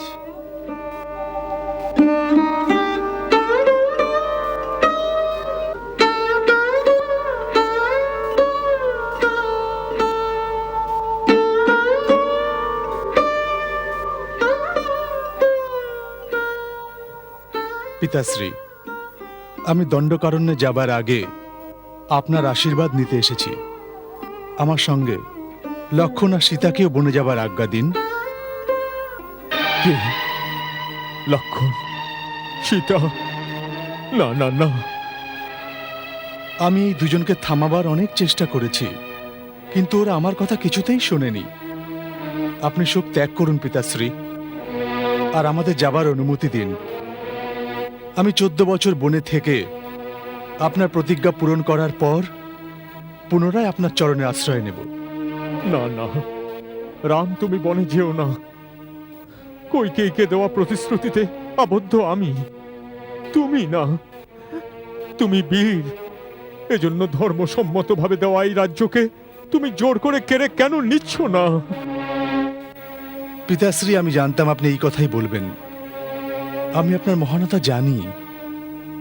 আপনি আপনার যশ, আপনার কীর্তি, সারা জীবনের তপস্যা আর সৎ কাজের আত্মত্যাগ এই জন্য করে দিতে চান যাতে আপনার পুত্রের সঙ্গে অন্যায় না হয়।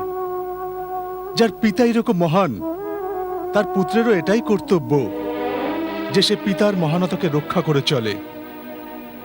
যদি আমার পিতৃ আজ্ঞা অবমাননা করার পাপও হয়, তবু আমি সেই রকম কাজ কখনোই করব না যাতে আপনার মহান কীর্তি কলঙ্কিত হয়। তুমি তোমার পিতাকে সত্যবাদী প্রমাণ করতে চাও, তার জন্য তুমি সবকিছু সহ্য করতে পারো। কিন্তু আমি রাজমহলে থাকব, আর তুমি বনে কষ্ট পাবে। না বৎস, না, আমিও তোমার সঙ্গে বনে যাব। পিতাশ্রী, আপনি তো বলেছিলেন যে রাজা প্রজাদের অভিভাবক হয়। এই জন্য পুত্র মোহতে আপনি প্রজাদের অসহায় রেখে কিভাবে যেতে পারেন? আপনি আমার দুঃখের কথা ভাববেন না। সুখ আর দুঃখ তো মনের অবস্থার দুটি নাম মাত্র। আমি আমার মনকে বনের সুখের প্রতি আকর্ষিত করে ফেলেছি। শাস্ত্রে পিতাকে দেবতাদেরও দেবতা মানা হয়। আপনাকে দেবতা মনে করে আমি আমার বন গমনকে আপনার প্রতি পূজা মনে করি। আমায় বন গমনের আজ্ঞা দিন, যাতে আমি মনে করব আপনি আমার পুজো স্বীকার করেছেন। হায়, বিধির কি ঘোর বিড়ম্বনা! কি ভীষণ ধর্ম সংকটে পড়ে গেছে দশরথের জীবন। আমি বাঁচতে পারছি না, আবার মরতেও পারছি না।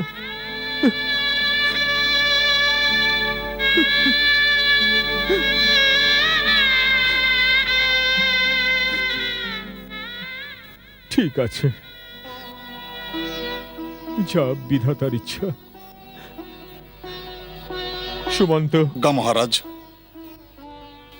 আমার আদেশ, সমস্ত সৈন্য সামন্ত দেহরক্ষকের মতো রামের পিছন পিছন বনে যাবে। অযোধ্যার সমস্ত রাজকোষ, খাদ্য ভাণ্ডার এদের সঙ্গে যেন যায়, যাতে ও বনের গভীর অঞ্চলে ঋষি ও মুনিদের সঙ্গে যজ্ঞ অনুষ্ঠান করতে পারে, পর্যাপ্ত দান দক্ষিণা দিয়ে পরম সুখে থাকতে পারে। আমার আদেশ পালন করা হোক।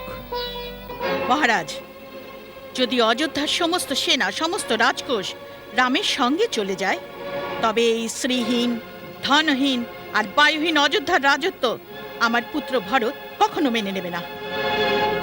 আপনি কান খুলে শুনে নিন, আপনি সম্পূর্ণ হেরে গেছেন। ভরতকে রাজা স্বীকার করে নিয়েছেন, আর রাজার অনুমতি বিনা রাজ্যের কোনো বস্তু, কোন অধিকারে রাজ্যের বাইরে পাঠাতে পারেন। আমার বর অনুযায়ী রামকে তপস্বীর বেশে 14 বছর মুনিদের মতো বনে থাকতে হবে। ওর তো এই রাজ পোশাক, গহনা, অলংকার সবকিছু এখানেই ত্যাগ করে যাওয়া উচিত। তাই আমি ওর জন্য মুনিদের বস্ত্রও আনিয়ে রেখেছি। মন্থরা,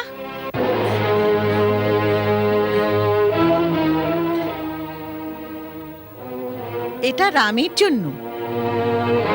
দেবী কইকেয়ী, কুটিলতারও একটা সীমা আছে।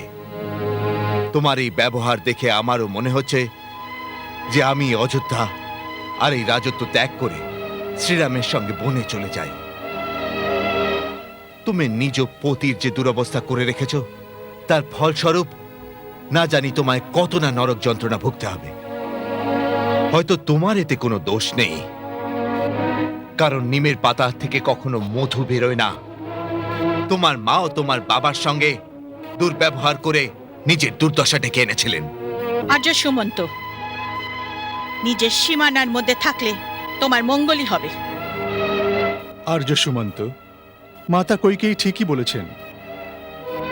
আমাদের এখান থেকেই মুনিবেশে যাওয়া উচিত। রাজত্বের সঙ্গে আমি সমস্ত রাজসিক ভোগবিলাসও ত্যাগ করেছি। দিন মাতা, আপনার আশীর্বাদের সঙ্গে আমায় এই মুনিবেশ প্রদান করুন।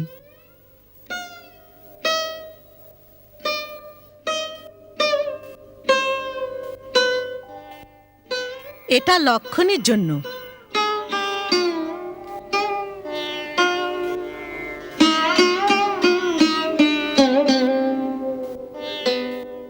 এটা তোমার বউ সীতার জন্য।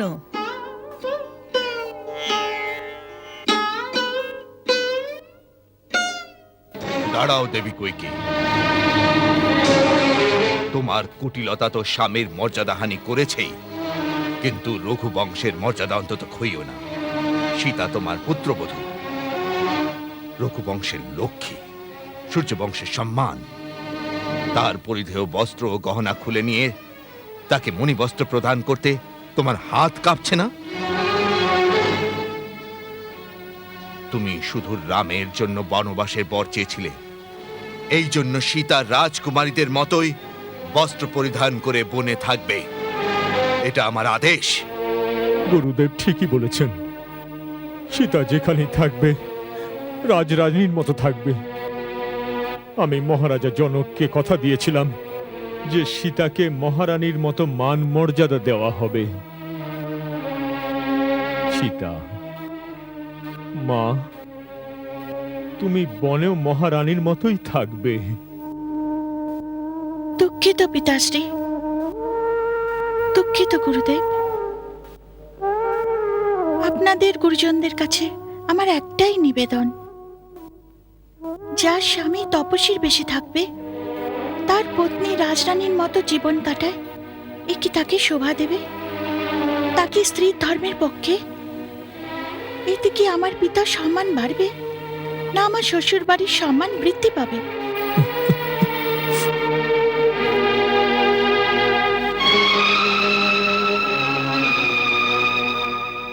হে মাতা, আমাকে এই বস্ত্র প্রদান করুন আর শিখিয়ে দিন এটা কিভাবে পড়তে হয়। এসো বৌমা, আমি শিখিয়ে দিচ্ছি, আমি পড়াচ্ছি। এসো, এসে যাও, এসো। হ্যাঁ এসো, চলো।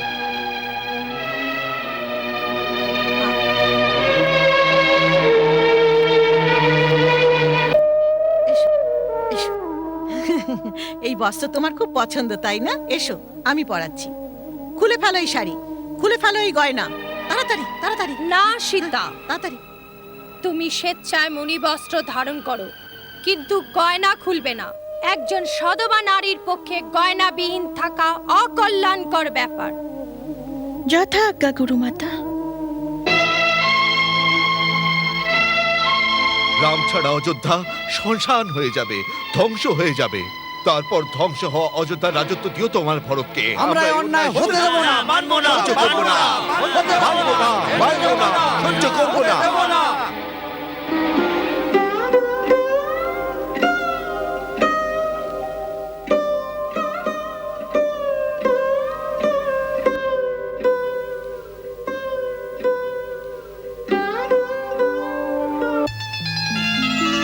সহ্য কেউ কিভাবে করে এমন গভীর ক্লেশ পুত্র পিতার সামনে ধরে যোগীর বেশ।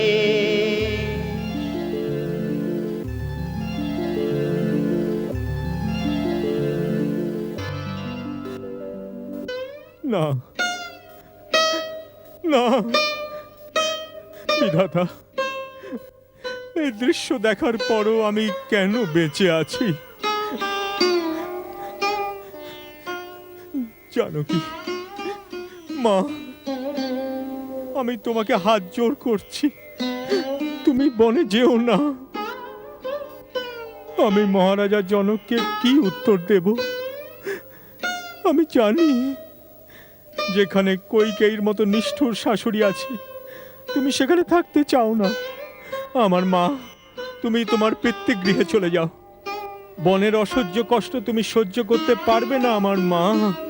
তুমি বনে যেও না আমার মা, তুমি বনে যেও না। প্রভু, এই প্রাণ তো ওনার সঙ্গেই চলে যাবে, তবে এই নিষ্প্রাণ শরীরকে রেখে আমি কি করব? পিতাশ্রী, আমায় অনুগ্রহ করুন, স্বামীর চরণের সেবা থেকে আমাকে বঞ্চিত করবেন না।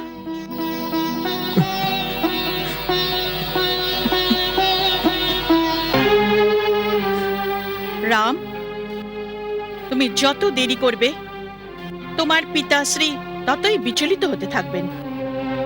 এর জন্য বেশি দেরি না করাই ভালো। এখন তুমি শীঘ্রই বনের উদ্দেশ্যে রওনা হও। হ্যাঁ মা, আপনি ঠিকই বলেছেন।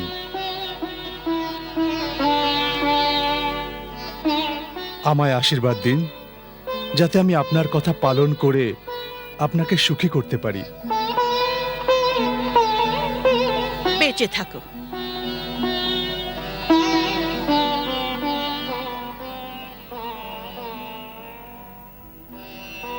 গুরুদেব, আদেশ দিন। রাম, তোমার কীর্তির আলো অনন্তকাল ধরে দীপ্তিমান থাকবে।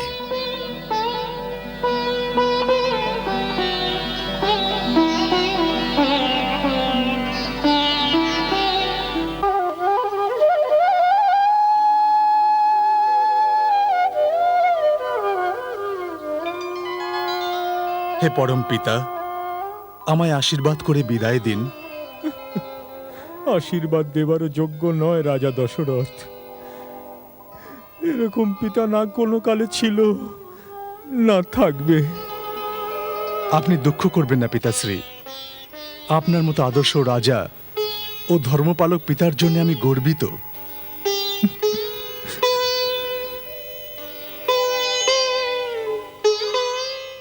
যাবার আগে একটা নিবেদন আছে আপনার শ্রীচরণে।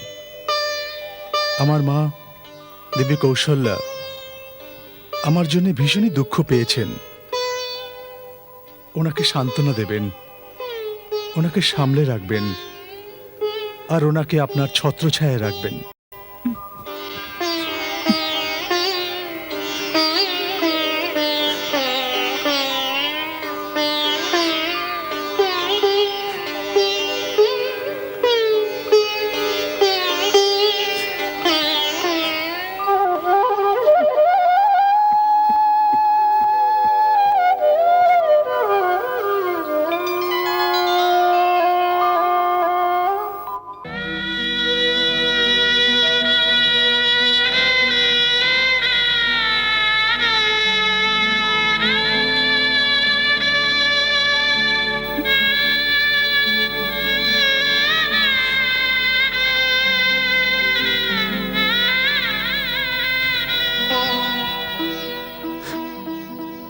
বেঁচে থাকো।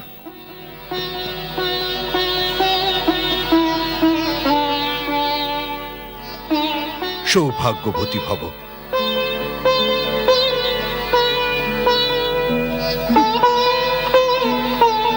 চলো যাই।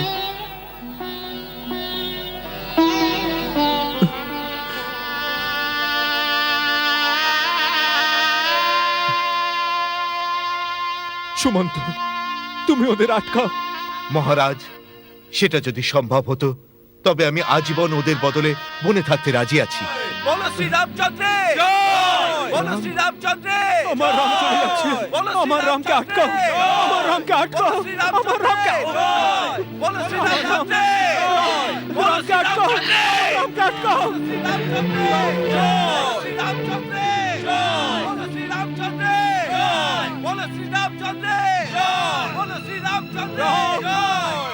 রাম, রাম, আমার রামকে আটকাও, আমার রামকে আটকাও, আমার রাম চলে যাচ্ছে, আমার রামকে আটকাও, আমার রামকে আটকাও।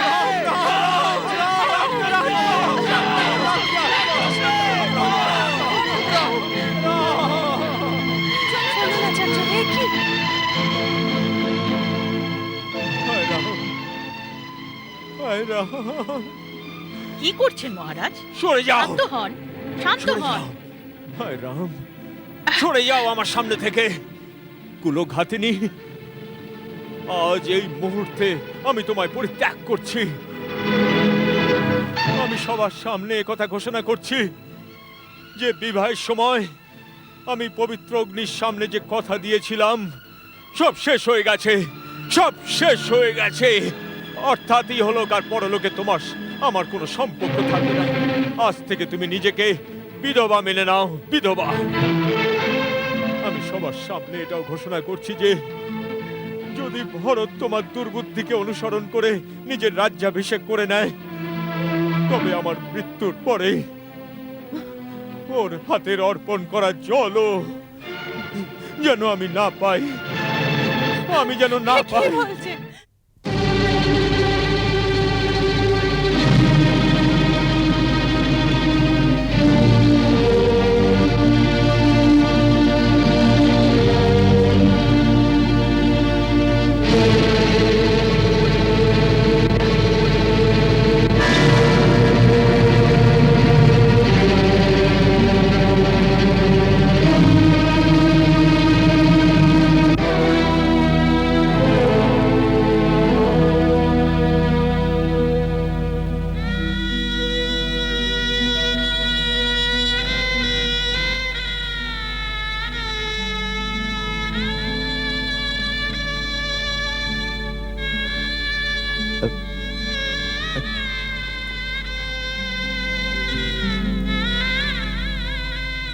কি হয়েছে মাতা?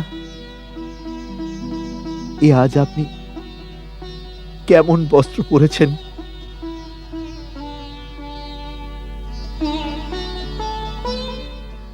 আপনার আভূষণ কোথায়? আপনার সিঁথিতে সিঁদুর নেই। কি হয়েছে মাতাশ্রী? মহারাজ নিজের কক্ষেও নেই। এ পুরো রাজনগরী শূন্য হয়ে গেছে। কোথায় আছেন মহারাজ? কোথায় আছেন আমার পিতাশ্রী? বলো মাতা, কোথায় পিতাশ্রী? পুত্র, সংসারে যে জন্ম নেয় এক না একদিন তাকে এই সংসার ত্যাগও করতে হয়। প্রাণ ত্যাগের পরে যে কোনো ধর্মাত্মার নিয়ম অনুসারে স্বর্গবাস হয়। তোমার পিতাশ্রীও সেই নিয়ম অনুসারে স্বর্গে চলে গেছেন।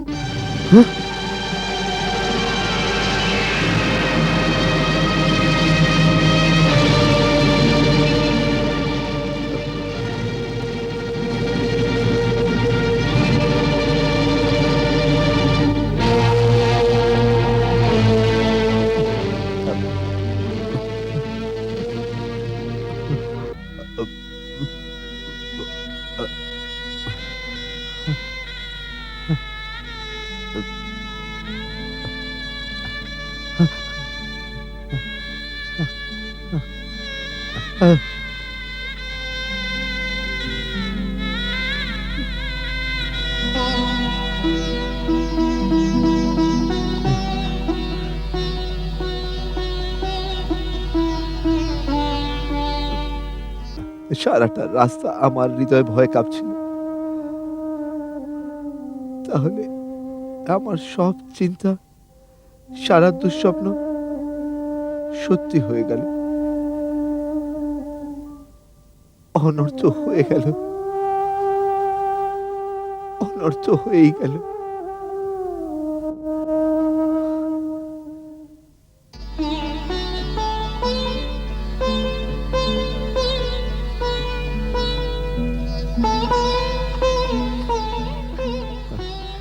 ধৈর্য রাখো আমার পুত্র, তুমি তো তোমার পিতার সম ধীর ও বীর পুরুষ।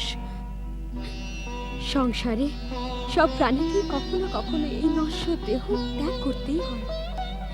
এ হলো কঠিন সত্য। ওনার মতো সত্য পুরুষ মহাবীরের জন্য শোক করতে নেই আমার পুত্র। মা, মা, আমি কত অভাগা, আমার পিতার অন্তিম দর্শনও করতে পারলাম না। পিতাশ্রী, পিতাশ্রী, আপনি আমার প্রতীক্ষাও করলেন। চলে যাওয়ার আগে আমাকে দাদা রামের হাতে সঁপে যেতে। মাতা, উনি যাওয়ার আগে আমাকে অবশ্যই ডেকেছিলেন। ওই সময় আপনারা সবাই ওনার পাশেই ছিলেন, কেবল আমিই ছিলাম না। উনি নিশ্চয়ই আমাকে মনে করেছিলেন। বলো মাতা, প্রাণ ত্যাগ করার সময় ওনার অন্তিম শব্দ কি ছিল? বলো মাতা, ওনার অন্তিম শব্দ কি ছিল? উনি অন্তিম সময় কেবল রামকেই মনে করেছিলেন, কেবল রামকেই ডেকেছেন। কেবল রাম দাদাকেই ডেকেছেন? তাহলে কি দাদা রাম ওনার কাছে ছিলেন না? না, কিন্তু এমন কি হঠাৎ হয়ে গেল যে দাদার রামও ওনার কাছে পৌঁছাতে পারেনি? আপনি তো ওনার কাছে ছিলেন। না, উনি মহারানী কৌশলের কোলে নিজের প্রাণ ত্যাগ করেছেন। কি? মাতা কৌশল্যার কোলেই প্রাণ ত্যাগ করেছেন? ওই সময় দাদার রাম আর লক্ষণ কোথায় ছিলেন? বনবাসে। বনে? বনে? কিন্তু কেন? মহারাজ স্বর্গবাসের আগে ওকে 14 বছরের বনবাস দিয়ে দিয়েছেন। বনবাস?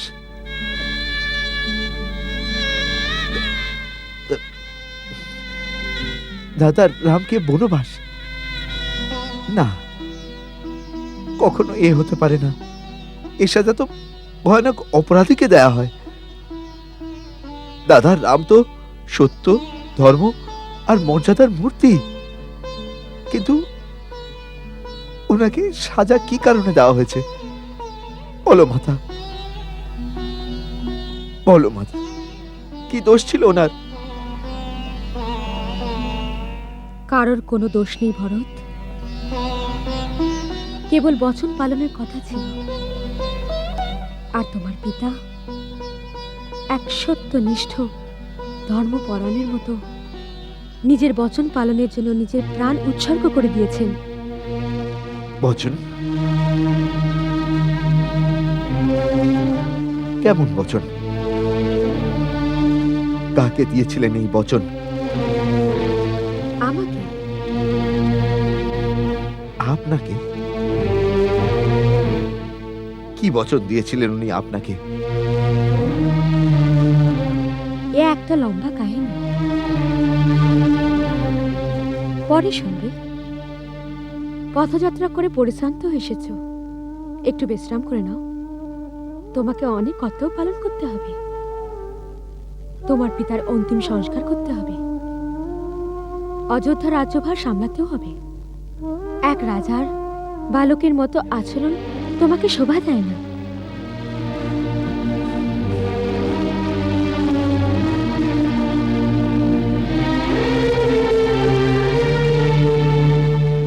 এখন অশ্রু ঝরানোর সময় নয়।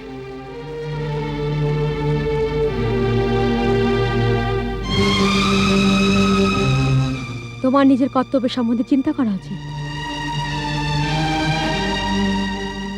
একেবারে ঠিক বলেছেন আপনি মাতা। এই সময় অশ্রু ঝরানোর জন্য নয়। আমার তো এমন মনে হচ্ছে যে এই রাজমহলে এক বিরাট বড় ষড়যন্ত্র হচ্ছে।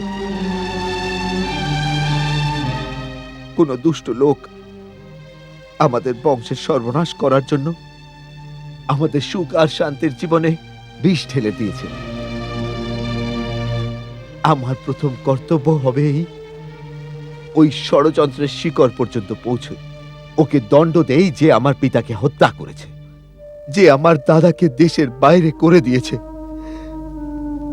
যে আমার বংশের উপরে এমন ক্রূর আঘাত করেছে, তাকে আমি কখনো জীবিত ছাড়ব না, কখনো জীবিত ছাড়ব না। তাহলে কি তুমি ওকে প্রাণদণ্ড দেবে? অবশ্যই, সে স্বয়ং ভগবানই হোক না কেন। তাহলে তোমাকে ওই দণ্ড আমাকে দিতে হবে।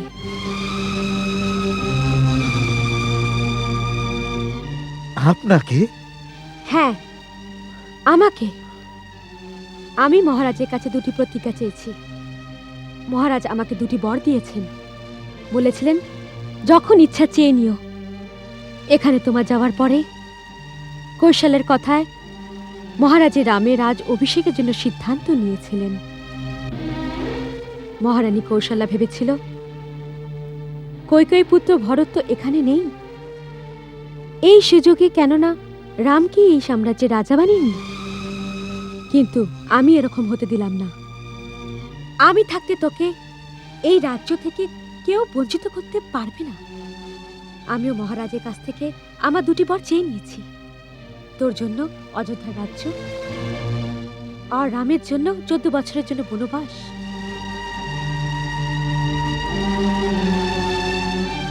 আমি তোমার রাস্তা একেবারে পরিষ্কার করে দিয়েছি। বেচারি মন্থরা আমাকে এ কাজে পুরো সাহায্য করেছে। ওই এই রাস্তা দেখিয়েছে, ও আমার চোখ খুলে দিয়েছে, আর আমি সব সামলে নিয়েছি।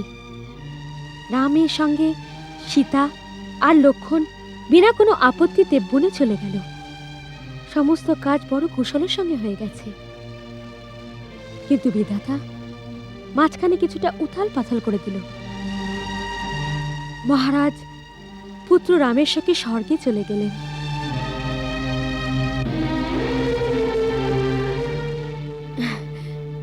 আমি জানি পিতার স্বর্গবাসে তোমার ভীষণ দুঃখ হয়েছে, সে তো আমাদের সকলের হয়েছে।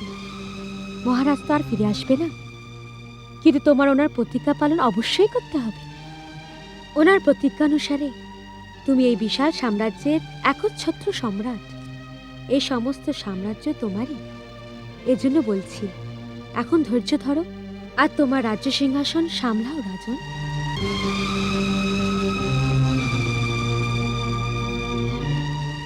ভরত, কোনো সাধারণ মানবের এই পরিস্থিতিতে শোকাহত হওয়া তো স্বাভাবিক, কিন্তু তুমি তো সাধারণ নও।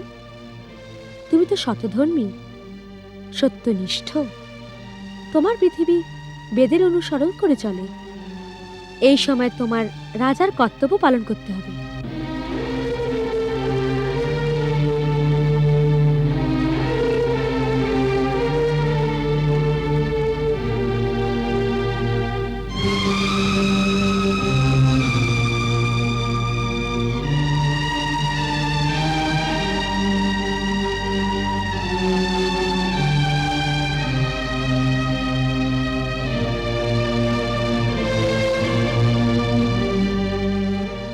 তুমি আমাকে এমন করে কেন দেখছো? আমি যা কিছু করেছি তোমার ভালোর জন্যই তো করেছি। তুই আমার ভালো করেছিস? তুই আমার সর্বনাশ করে দিয়েছিস। এই সময়ে তুই আমাকে রঘুকুলের সব থেকে কলঙ্কিত পুরুষ বানিয়ে দিয়েছিস। আরে শাপিনী, কুলনাশিনী, এর থেকে ভালো হতো যেদিন আমার জন্ম হয়েছিল সেই রাতে নিজের হাতে তুই গলা টিপে আমায় হত্যা করে দিতিস, যা থেকে এরকম মৃত্যু তো হতো না। আমার ভাগ্যের বিড়ম্বনা তো দেখো, আমি রঘুবংশের মতো উঁচু বংশ পেয়েছি, বীর পরাক্রমী, সত্যনিষ্ঠ আর পরম ধর্মাত্মা দশরথের মতো পিতা পেয়েছি, 3 লোক বন্দনীয় শ্রীরামের মতো দাদা পেয়েছি, আর তোর মতো পাপী কুলনাশনী আর নিজ মাতার গর্ভে জন্ম হয়েছে আমার।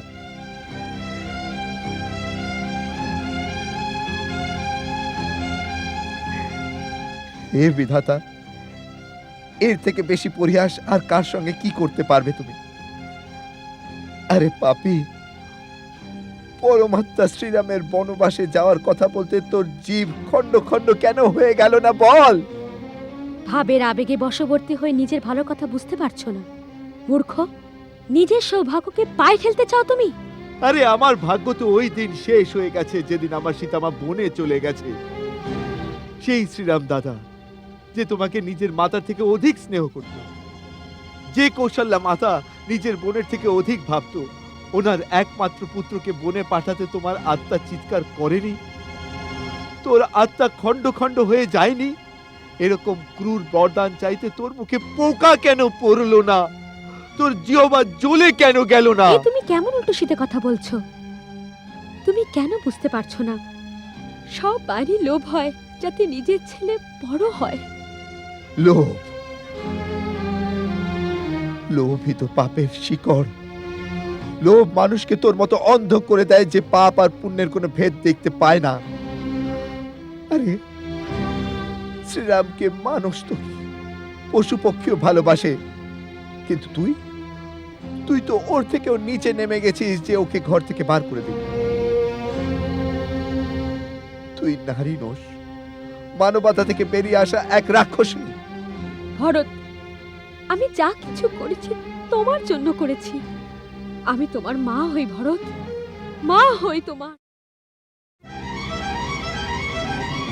না, আজ থেকে তুই আর আমার মা নোস। আমি জন্ম জন্মান্তর নরকে থাকতে স্বীকার করতে পারি, কিন্তু তোকে আমার মা বলে স্বীকার করব না। ভরত, যদি আমার আওয়াজ ত্রিলোক থেকে পরলোক পর্যন্ত পৌঁছায়, তবে পিতাশ্রী আপনিও শুনুন, আজ আপনার এই অভাগা পুত্র ভরত কইকেয়ীকে ত্যাগ করে দিল। না। আর পিতাশ্রী, আপনি আমাকে আশীর্বাদ দিন যে আপনার ইচ্ছানুসারে শ্রীরামকে বনবাস থেকে এনে অযোধ্যার রাজ সিংহাসনে এনে বসাতে পারি।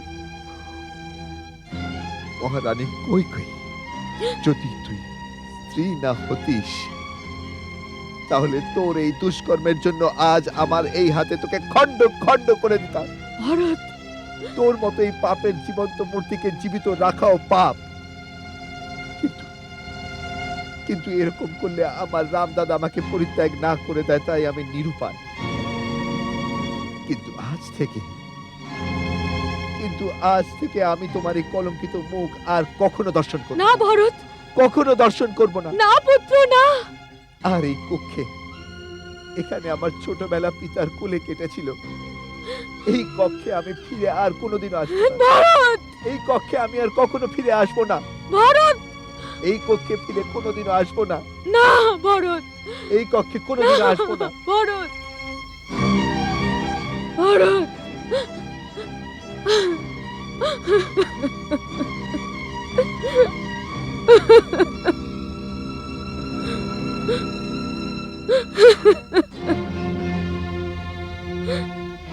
ভরত, আমার পুত্র, আমাকে ক্ষমা করে দাও।